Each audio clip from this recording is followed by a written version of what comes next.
Hey guys, it's Miss Raymond, and I'm here today to talk to you a little bit about um, characters and analyzing characters and characterization in fiction stories. So let's go ahead and get started.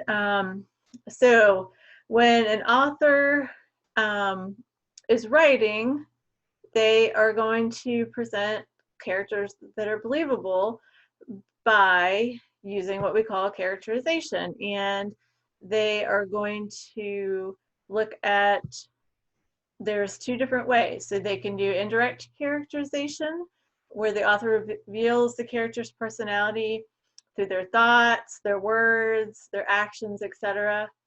And then we have direct characterization, when the author tells the reader about the character and describes the character. So that sometimes they use one or the other, or most of the time we're going to use both. So authors present characters by using the character's actions and words, the character's appearance, their inner thoughts. So what are they thinking in their mind? What are the, maybe what they're feeling, the character's background, what other characters think and say about the character. So what other characters in the story think about them? What are they saying about them? And then sometimes the narrator is going to comment directly about a character. So that just kind of goes over sort of the basic ways that an author is going to use characters. So it can be indirect, where they're revealing it through their thoughts, their personality, their words or actions, or it could be direct when they are directly describing the character to us. All right, so we're going to watch a short video related to this. So let's see. All right, so we're gonna watch this short video clip about characterization. As we read fiction, we come to better understand the characters. Characterization is the process by which the writer reveals the personality of a character. This is done in two ways. Direct characterization is when the writer directly describes the personality and traits of a character. Indirect characterization shows things that reveal the personality of a character. Because the author hasn't directly told us something, we have to think carefully and make inferences. We can use a simple trick to help us better understand indirect characterization. When you want to better understand a character, use the acronym STEAL to help you. S stands for speech. Think about what the character says and how the character speaks. T stands for thoughts. Consider the character's personal thoughts and think about how the character is feeling. E stands for effect on others. Think about the character's effect on other people. How do others feel or react in response to the character? A stands for actions. What does the character do? And how does the character behave?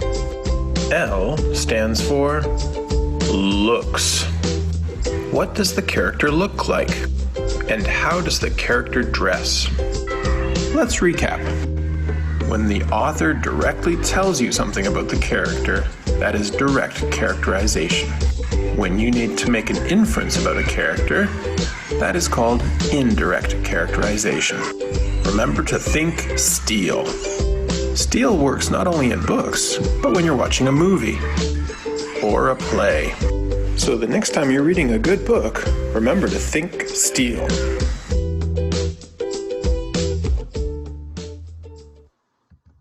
As we read fiction, we come to better understand the characters. All right, so hopefully that video clip sort of helped you understand about characterization a little bit better. Now we're going to talk about a little bit about analyzing character traits and a little bit more about what are character traits. So character traits describe what a character is like or their personality. Again, we talked about how the clues in the text can tell us about those character traits, including the character's thoughts, their dialogue, their emotions, and their actions. All right. So what does the character think? What does the character say?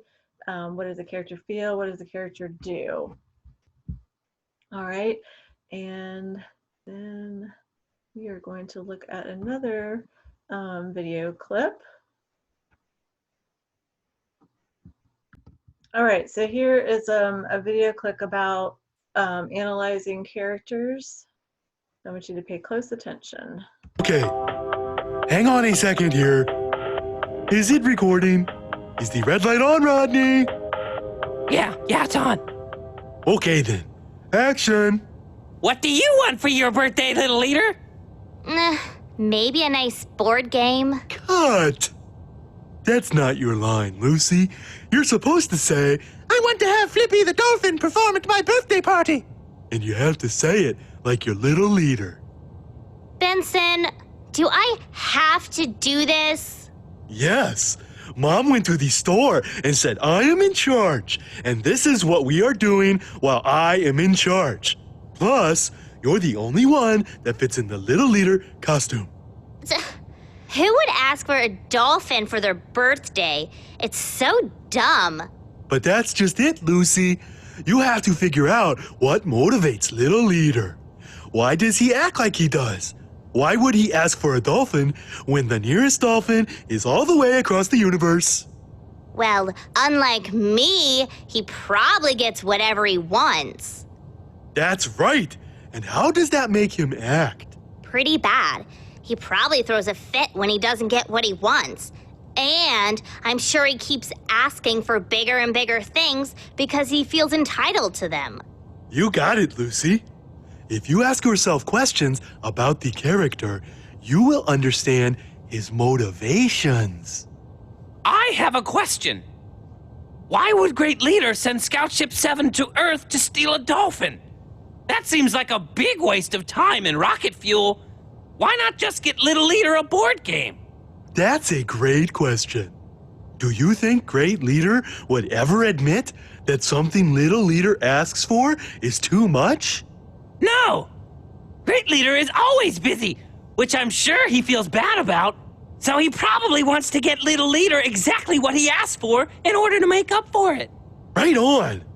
Great Leader wants to do something special for Little Leader's birthday.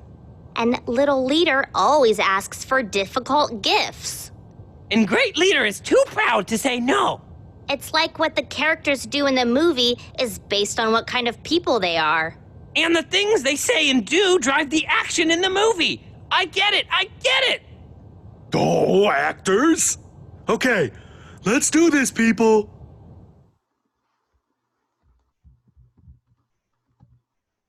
All right, so let's do a little practice of our own.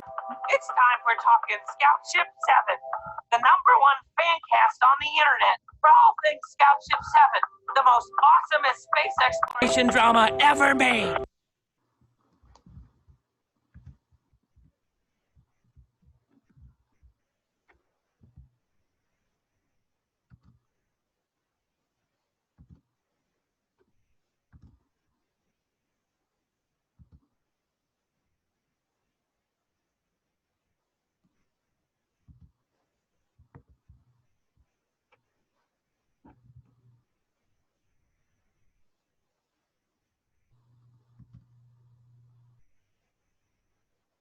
All right, so here we are.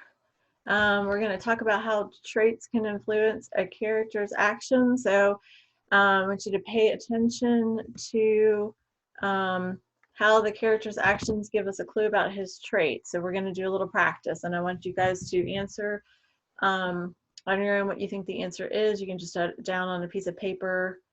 After school on a winter day, Justin was putting his coat away in the closet. When he looked up, he saw a shiny piece of red paper. As he reached up to grab it, he realized it was a gift. To his surprise, his name was on the package. Justin knew it was only 3 more days until he could open it, but he could not wait. He carefully opened the package to take a peek.